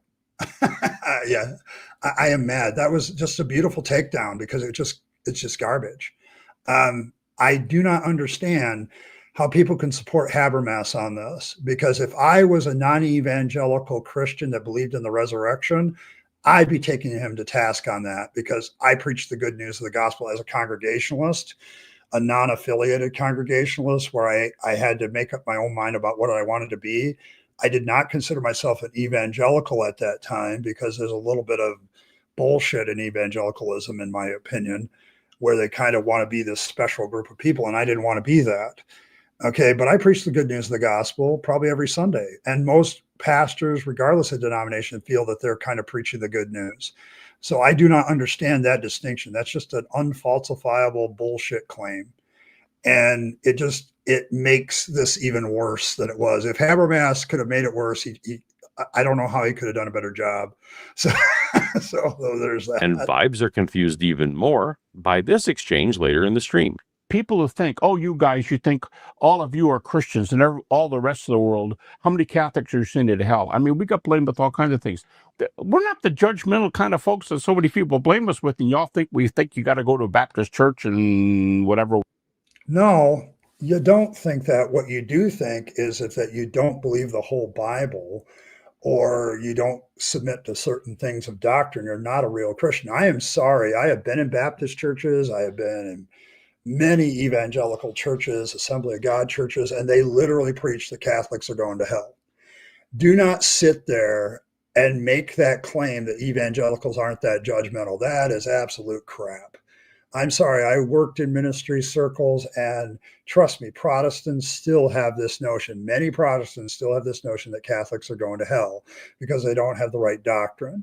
So, and then you also have Catholics and Orthodox. I just dealt with an Orthodox person last Saturday who basically said all of them are false except the Orthodox Church. So please do not give me this Christians aren't judgmental bullshit. You guys are constantly judging each other by your doctrinal statements. Okay, like you think your church that you follow with your doctrinal statement is true. And so for you to sit there and say, oh, we're not these judgmental people, what a load of horse shit. That's just false. Whatever. We're not like that. We're open. And to say it frankly, but God didn't call either one of us to separate the wheat and the tares. Only God does that. We do not make the choices as to who's a believer and who's not. That's not our job. Except you're right now making a choice of who's a Christian and who's a non-Christian, and you're throwing non-evangelicals into the non-Christian camp based on what you said before. Okay, so you are making a judgment. Sorry. Boy, talk about a lack of self-awareness. Yeah. Well, I'm a Protestant. I believe Catholics are believers, that they're going to heaven. Well, let me qualify that, okay? I believe that there are Protestants that are going to heaven and Protestants that aren't. I believe there are Catholics going to heaven and Catholics who aren't. So it's whether they follow the gospel, right? Just because you're a Catholic or a Protestant or baptized isn't going to make you a Christian. So according to Gary, I'm to blame for taking him at his word that when he said Christian versus non-Christian, he really meant evangelical versus non-evangelical. But there's also no actual way to define an evangelical versus non-evangelical, and that God himself would never make such a distinction. What's wrong with me saying? Okay, I'll go back on that a little bit. But yes, Paul's takedown of this is probably exactly what I would say. Okay, it's like we took you at your word that it was Christian versus non-Christian, and now you want to backtrack that and make it evangelical Christians as the only real Christians, but the non-evangelical Christians are somehow non-Christian skeptics, which is what you said before. You're changing your story, and quite frankly, that is textbook grade A politics 101 gaslighting. I am sorry. Like, you're trying to get us to go back and say, now I have to view this a different way. I am sorry. You were crystal clear, Gary, in what you were saying. Okay. You were absolutely crystal clear that this was Christians versus non-Christians. And now you want to inject the whole evangelical crap in it. That's a load of garbage. Okay. Instead of saying, you know what, we presented this wrong. This is not what this book was. And we made some errors in how we presented the book. This is what the actual book is. Now you're doubling down on some crappy statements that you made. And it's making me mad because I like to think that there's a certain scholarship cred across all the scholarship, but you're the kind of guy that's now doing scholarship. And instead of taking criticism and saying, you know what, they got a valid point, you're pushing back all the time. And I think it's your personal beef with Paulogia, because Paulogia, as somebody who doesn't have a degree in a quote unquote relevant field, is pointing out obvious flaws in your BS. And he's doing it as well as somebody that does have PhDs and stuff. So I'm sorry. I'm sorry that I didn't read your future mind about this evangelical, non-evangelical distinction, which I'm going to tell you, some non-evangelicals are going to look at your definition of that preach the gospel, the good news of Jesus. I'm like, a lot of them are going to say, but I do that, but I don't consider myself an evangelical. So it's like, which denominations are in that evangelical camp, Gary, and which aren't? Okay, because I can get their purported religion. Okay, we got 443 Christians here that told us they were Christians in your book. What are you going to do with them? Okay, what are you going to do? Just because you're Catholic or Protestant or baptized isn't going to make you a Christian. So according to Gary, I'm to blame for taking him at his word that when he said Christian versus non-Christian, he really meant evangelical versus non-evangelical. But there's also no actual way to define an evangelical versus non-evangelical, and that God himself would never make such a distinction. What? Okay, yeah, God himself wouldn't make a distinction, but somehow you have enough of distinction then. Yeah, Earl, I'm looking at him. Hold on. I know you've done that twice. Be patient with me. I'm in a zone here. Oh, I've got some of your other art ready to go, Earl. The problem is every time I pull off a video and try to put it back on, I screw it up. So it's more of a me problem. And I want to do all your artwork that you've sent me this week together. So yes, but yes. Armageddon. Okay. And we're going to call this the Rapture picture. But yes, Earl sent me more artwork. So stay tuned for that. Yeah. I saw you. I'm sorry. I get into a zone when I'm dealing with Habermas. Sometimes it just makes me mad. And people go, "Are you really mad?"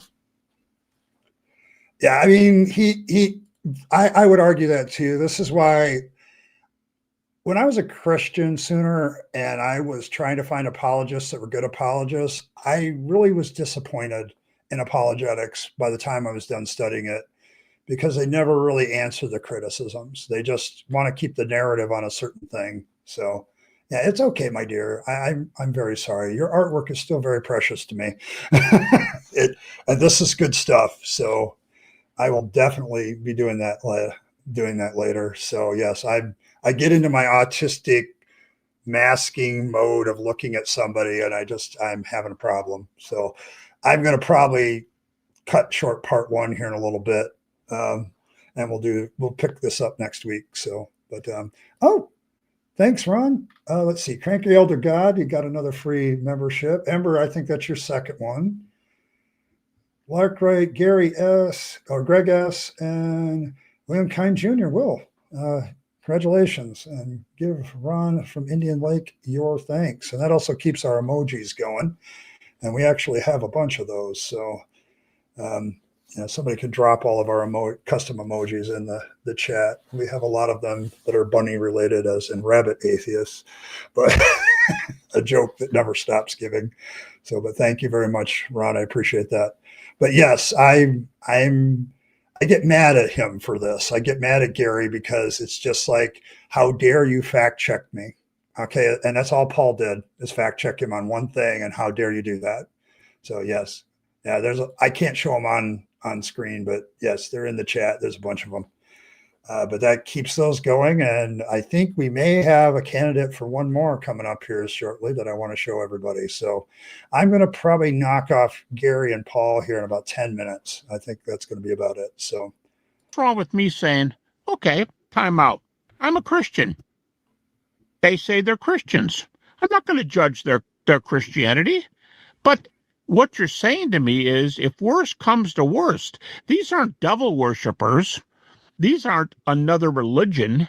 These are people who name the name of Christ, who say, I believe Jesus is the Son of God. I won't question their theology. That's not what we're doing here. This is further muddled by putting vocally self-proclaimed resurrection believers into your non-evangelical camp. What about non-believers? Well, I can't describe, I can't vouch for what's in someone's heart or I hate to say someone's a believer, someone's not. I don't want to start being judgmental and say someone's a believer, someone's Well, if someone like Bart Ehrman comes out and says he doesn't believe Jesus rose from the dead, he's a non-believer. Correct. Correct. Okay. Ed Sanders, I would put Dale Allison in this group. Tom Wright is in this group. But Dale Allison, I'd say he is a believer. But he says it a very, he's given credit with him. I know some skeptics who love Dale Allison because they consider him, and he starts his last book by saying, on page 3, right at the beginning, he says, I'm going to give you my view up front. I think the disciples saw Jesus. Jesus saw the disciples. I know, but he is not a non-believer. But he's going to come back against those who say they saw Jesus. I know, but we're asking for non-believers here.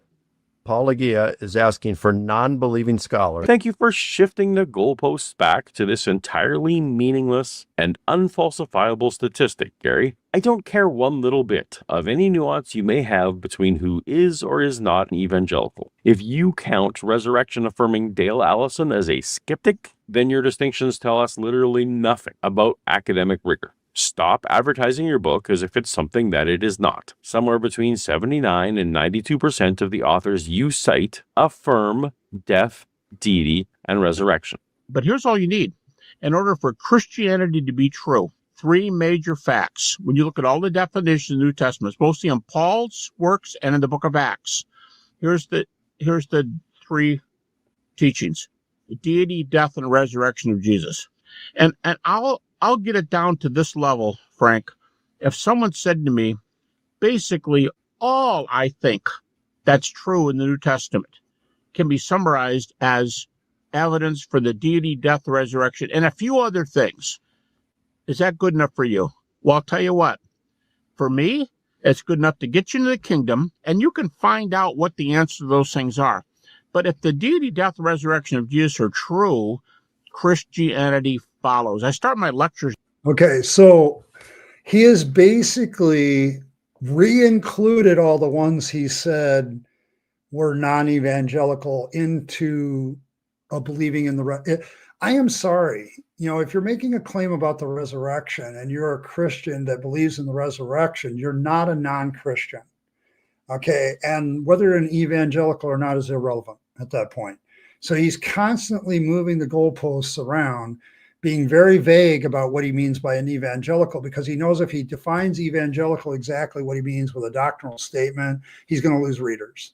So, yeah, he mispronounces his name a lot. And so it's like, yeah, Paulogia, it's not hard. Yeah, it's the sunk cost fallacy on public display, I think. My problem with Gary at this point is, like, if that's it, the deity, death, and resurrection of Jesus, then there's a lot of Christians that are not evangelical that believe in those things. And so why would he include them as scholars not in the Christian camp? And so he's moving this around. So he, instead of saying, you know what, I really communicated that badly, and what I meant to say was evangelicals versus non-evangelicals, and I shouldn't have presented the book that way, and that was my mistake. If he had taken ownership of the mistake, I would respect him a lot more. But he's not doing that. He's completely running away from that claim, and that bothers the heck out of me. Okay, it's like, it makes me angry. Okay, because you made an obvious mistake that we can pull up all the video evidence of how bad your recollection is, what you actually said in your videos. It's like you don't understand that you live in a world where you can be fact checked very quickly. So you better damn well do your own fact checking before you start making statements. And he didn't do that, and he got caught on it. And now he's pissed that somebody caught him on it. And Turek, who's sitting there with his face on there, is not honest enough himself to say, sorry, Gary, I think you screwed up. And I don't know about Seth McDowell. If I was Seth McDowell right now, I'd be like, you know what, Gary, you really just need to stop doubling down on this and just admit you made a mistake. Okay. There's just, I don't get it. I don't get why you can't just admit you made a mistake. And that's because if he admits he made a mistake on volume 3, well, what other mistakes did you misrepresent in volume 1 and 2? What things did you write in those things that might be misrepresented? He knows that he's entered this mentality where everything in this magnum opus of his has to be correct and right to his mind, that if anybody challenges any part of it, the whole thing's in doubt. And he just hasn't figured this out. Like an honest scholar, and yes, I don't think Gary Habermas is an honest scholar at this point. An honest scholar would admit to the mistake. He'd give everybody their money back for the book they bought, volume 3. Hey guys, we'll come up with volume 4 and we'll edit volume 3 and make it right, or we'll put in there what it really is, and then we'll, represent it. But he doesn't do that either. Okay, so it's like he's entered a realm of scholarship for me where I'm putting him there with Frank Turek, who misdefines atheism so horribly I couldn't even read the rest of his book. Like, atheism is not religious secularism. That's a bullshit. Religious secularism, talk about an oxymoron. Those two things don't go together. And if you don't even have that basic, so the fact that these two men are sitting side by side on my screen, yeah, neither one of them is honest. Okay. They just are not honest people. They're not honest with themselves. And so I just don't really deal with them anymore. So it's like, I'm not trying to be rude to both of you, but you're poisoning the well. You're engaging ad hominem, you're moving the goalposts, you're doing all kinds of crap just because you don't want to admit you made a mistake. And that's really sad. That's really sad. I think where am I at? I got to make sure I mark the time. We're about 20 minutes into this video, and it's going to probably take me 3 sessions to get through it. And I don't want to spend all the time on Paulogia and everything. I think I'll mark the time. It's 21 minutes and 30 seconds. That's probably pretty good.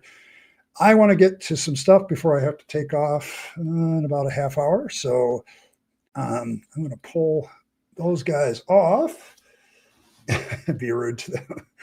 I get it. Okay. The problem with being a Christian for so long and being a Christian scholar that went and got the degrees at the time, I get it. I get that there's so much sunk cost fallacy that guides your own thinking on this stuff. It is really hard for me, having gone through it, to now backtrack it. Okay. I don't have that capacity. I mean, like, it's the 3 I think are now the worst examples of what Christian apologetics does are Habermas, William Lane Craig, and Frank Turek, because they all continue this propagandization against what causes atheism. Like I got that last Saturday when I'm on a live stream with Asho and Earl, and I got these theists who are literally looking for this one thing that caused me not to be a believer. I'm like, that's not the way deconversion works. It's a death of 1,000 cuts. It's like and it's the continued misrepresentation. It's the continued propagandizing. It's the continued misunderstanding that they continue to do. It's, it's just crap, and it bothers the hell out of me. Okay. And please don't do that. If you do that stuff in my presence, yeah, Gary and Frank together is kind of fitting, actually. So yeah, I know. So we're gonna do. All right. I wanted to get to some Earl artwork. And so here, let me pull up the one she just sent me. All right, let's open this one up. This is the one that she just sent me. I hope here. Let me move it to this. There we go.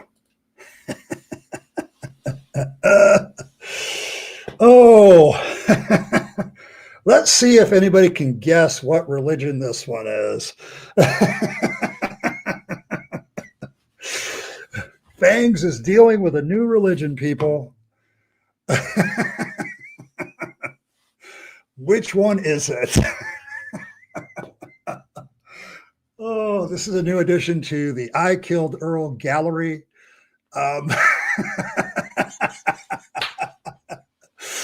Oh my goodness. Any guesses? Any guesses in the chat? Oh my goodness, Earl, you so nailed it. Oh my goodness. I saw this and I had to really correct. Not quite. No. Close. You're hitting in the ballpark. Let me give you a question. Give me a hint. That big tower, what kind of tower is that?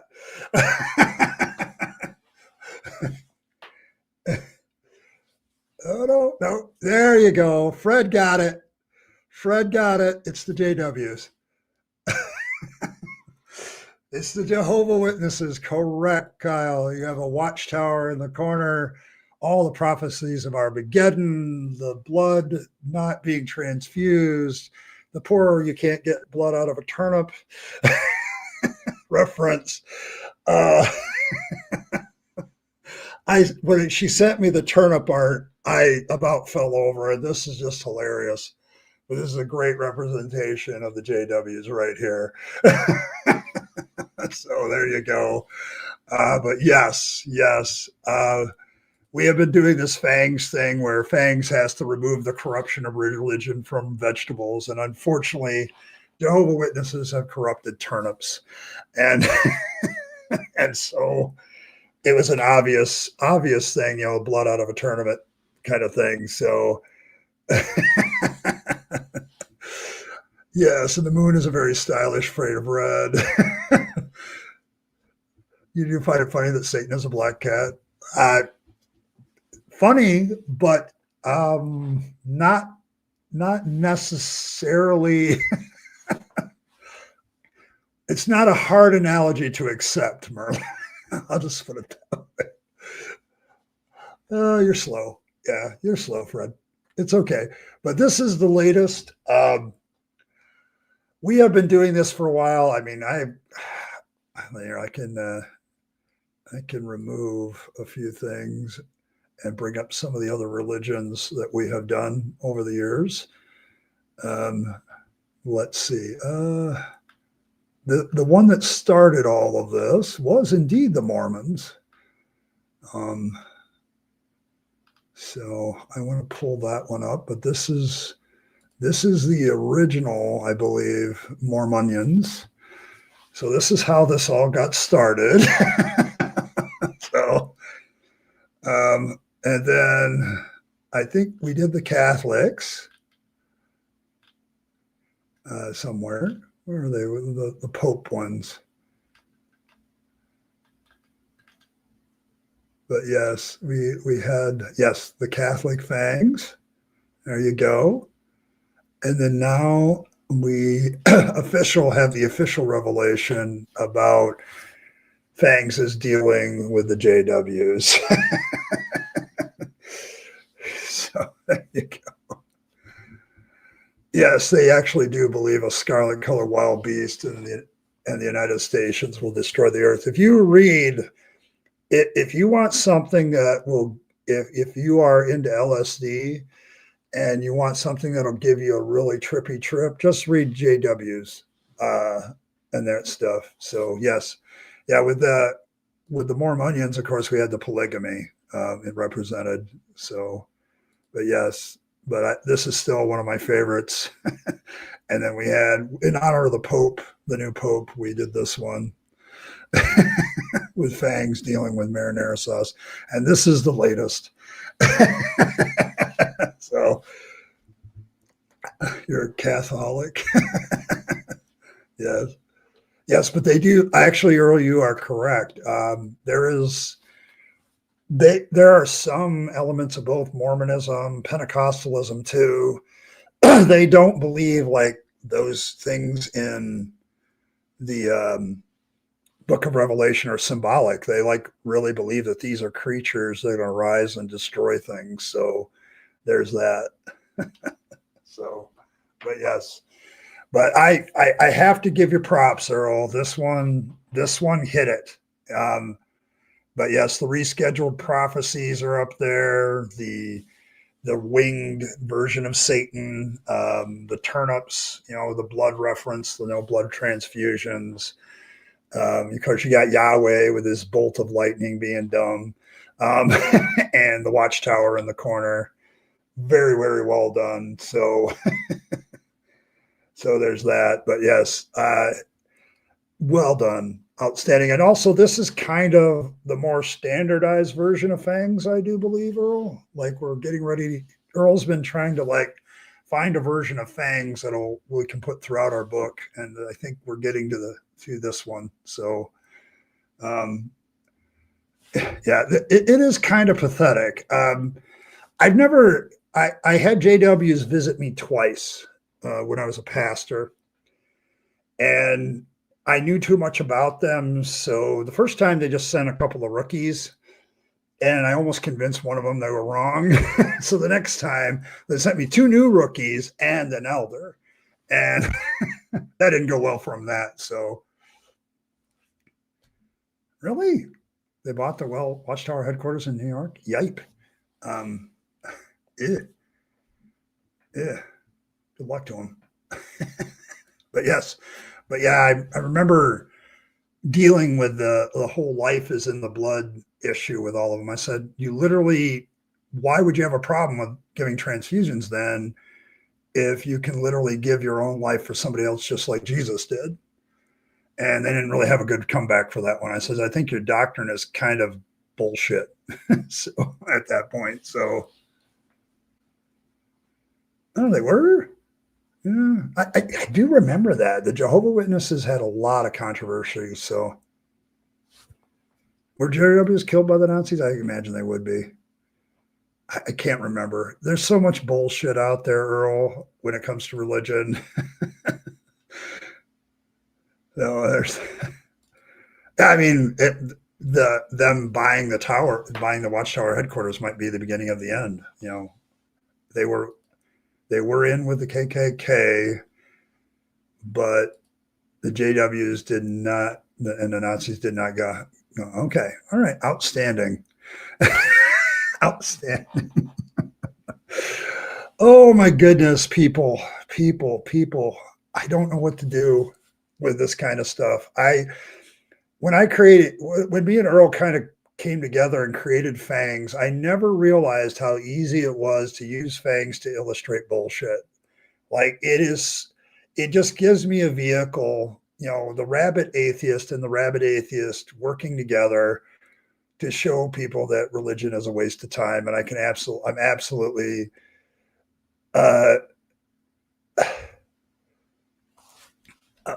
it just amazes me. Okay, so the JWs were persecuted by the Nazis because their leader wrote Hitler a letter trying to make him think that they were just like he was, and Hitler didn't like it. Okay, well, a lot of times with Hitler, yeah, they won't fight because they are pacifists, so they're persecuted because of that as well. Yeah, I can see where a fascist dictator wouldn't like the JWs that much. Also the transfusion thing. If you're trying to get blood to give to the troops, you're not going to get it from a JW either. So, but yes, Earl has a gift. She does. Yes, it's an old Fangs chunky bod with a new Fangs head. I actually think it's a winner, Earl. I think we have a winner because you can do all the expressions with the old head, the new Fangs head. Like, you can get him all expressionless and all the different emotions, while at the same time, the old chunky bod kind of fits the cartoony nature. And this is my favorite version of Fangs so far. I've seen a lot of them, but this is absolutely my favorite one and so versatile.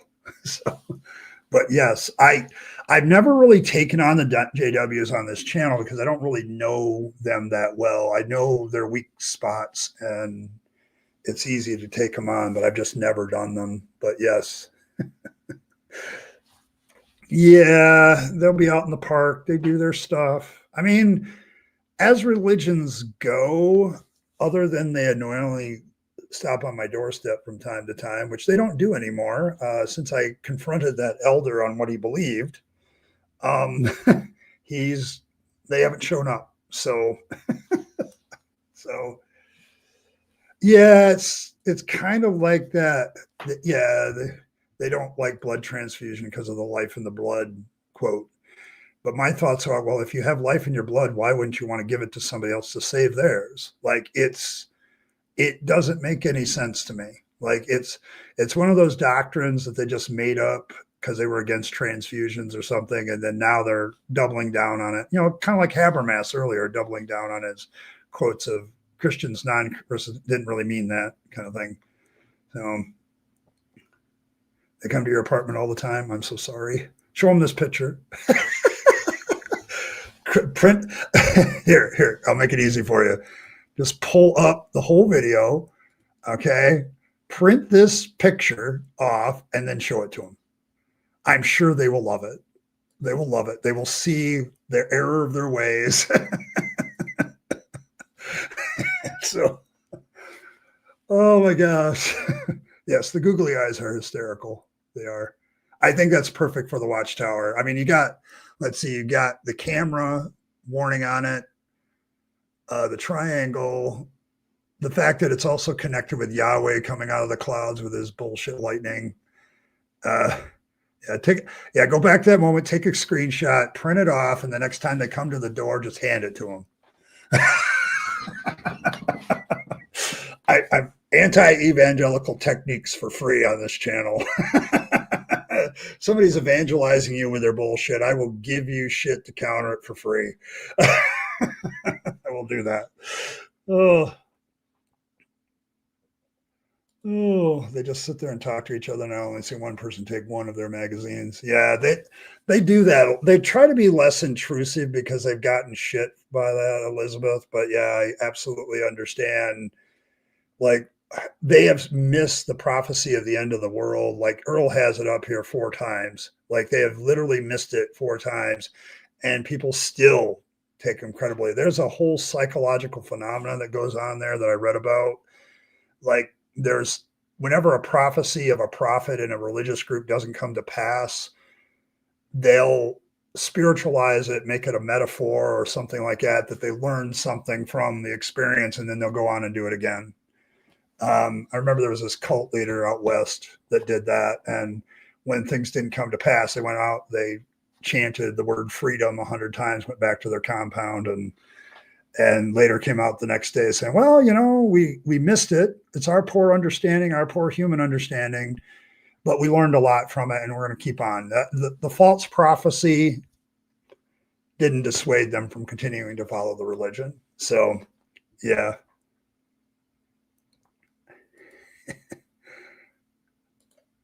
Oh, yeah. See you later, Evan. Yeah, I'm about to take off. I'm keeping these Saturday streams to about a couple hours because, so there's that. But yeah, see you later. See you later, Evan. I appreciate you. You guys are great. JW used to come to my house until I decided to invite them in for coffee. Yeah, see, this is the only reason why I keep certain things in my apartment to be hospitable, is in case something like that happens. Skeptically pissed. Oh my gosh. Yes. And Azho put a link in chat about the facts. It's a PDF about JW facts. So there you go. Yeah. Michael Jackson was in that camp for a bit until he suddenly needed transfusions and medicine.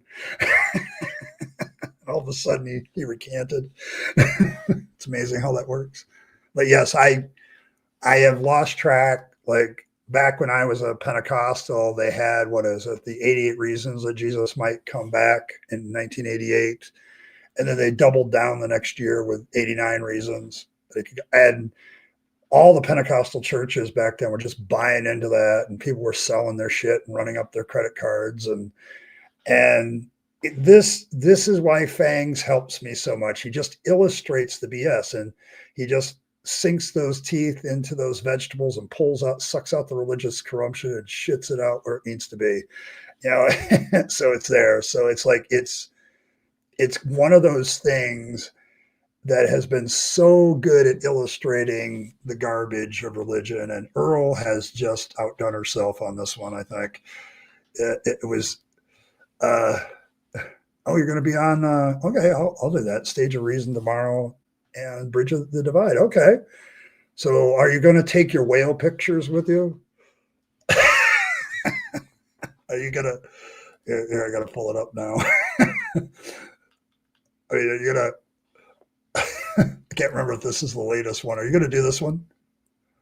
Oh, I got to get rid of something. Doggone it. Oh man, I've already got the more onions out of there, so I can remove that one. I hate it when I meet the maximum of the religious of image files. It just drives me insane. Like, are you gonna go with this one?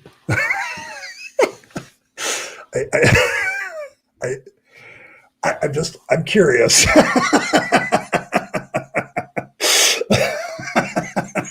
Are you gonna take that with you? I'm gonna ask him to put that up. Oh my goodness.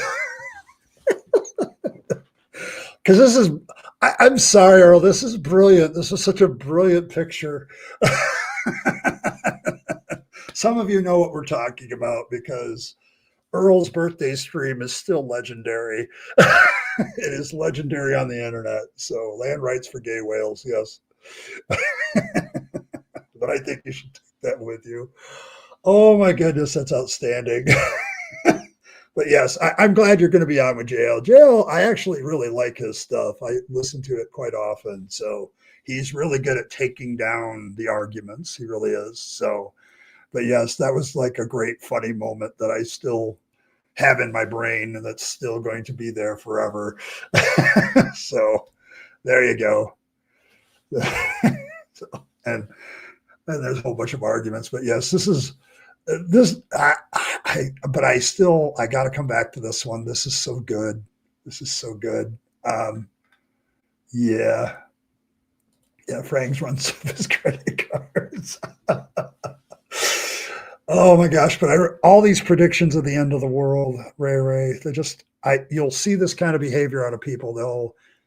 They'll cut off all their friendships and they'll focus on God and they'll run up their credit cards because they're never going to have to pay them. And, and then it doesn't happen and they're left with a staggering debt, disillusionment, and they got to somehow find a way to justify it. It's hilarious every time. You never get in there. Yeah, that might be true. That might be true, Earl. Be careful there. Yeah. Yes. No spitting. Yes. Yeah. He's very smart. Like he's a very smart guy, but he also tends to, once he gets going, he's kind of like me sometimes. I get going and I don't know when to stop. So Thriller, because it didn't want to piss off the church with all the stuff. Yes. Yes. Because he has blood in it, doesn't he? Yeah. Yeah. And it was more about the JWs than anybody else. Yes. I remember that. Yes. He talks very fast too. But yes, I love his work though, because he does good stuff. But yes, the JWs, brilliant work, brilliant. This is now my Jehovah's Witnesses thing. So we will see this again. And off of this, Earl sent me, before I kick off, one of these or something like it may end up as an emoji soon. So there's the first one. So, and I'm going to have Earl curtsy throughout this entire thing. And then we had this one. So there you go. I'm not sure how we're going to do this. I think Earl's kind of still processing how this will work. So we'll let her keep working on it. But somewhere along the line, there will be a turn up. There will be a turn up. So there they go. So you want that one? Merlin says this one. This is the one that he likes. But yes. So, but yes, I really do. I do like this possibility because of the turnip. It's hilarious. But let's see, we have onions, we've had turnips, we've had tomatoes, are all now defined as various religions and their corruptions. So we're gonna continue to push this. So you want land rights for gay dolphins? Okay. We'll talk to it. Yeah, Earl, can you bring that up to jail?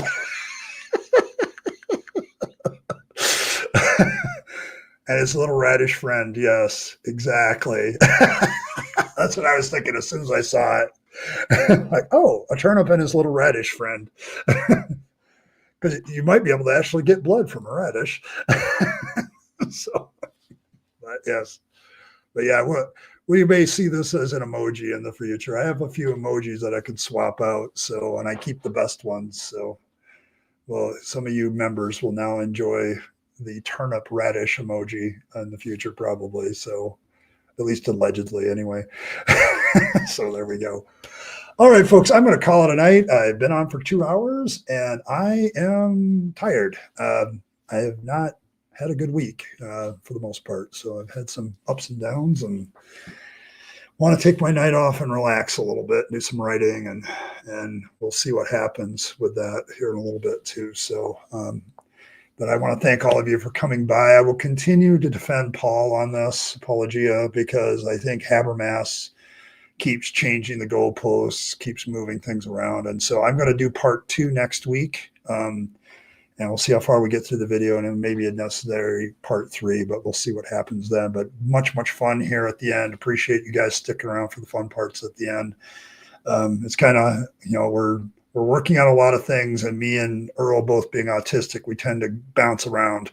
So it's whatever interests us at the time. And so you have to be patient with us. Some of the things don't always get done in a timely manner, and that's the reason. So, but thanks everybody for stopping by. Appreciate all of you. Just a great stream today. Lots of good comments. Appreciate all of you.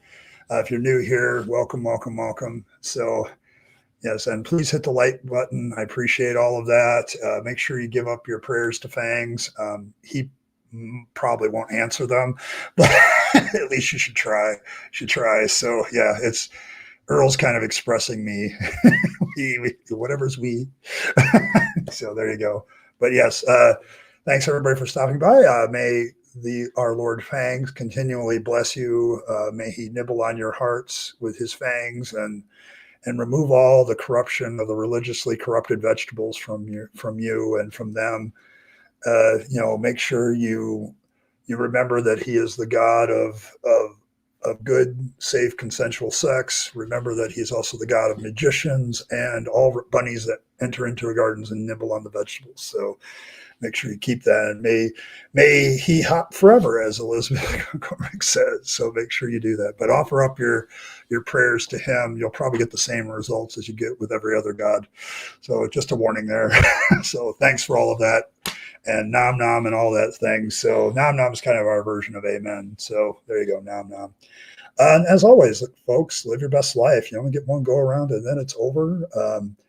So make sure you're taking all your time, your money, your opportunities, and spending them on yourself, the people you love and care for, and to make this a better world. You'll be happier if you do. And don't waste them on the trappings of religion and faith and all that stuff, because that's a dead end. I speak from experience. And as always, folks, thanks for stopping by, and I will catch you all next time.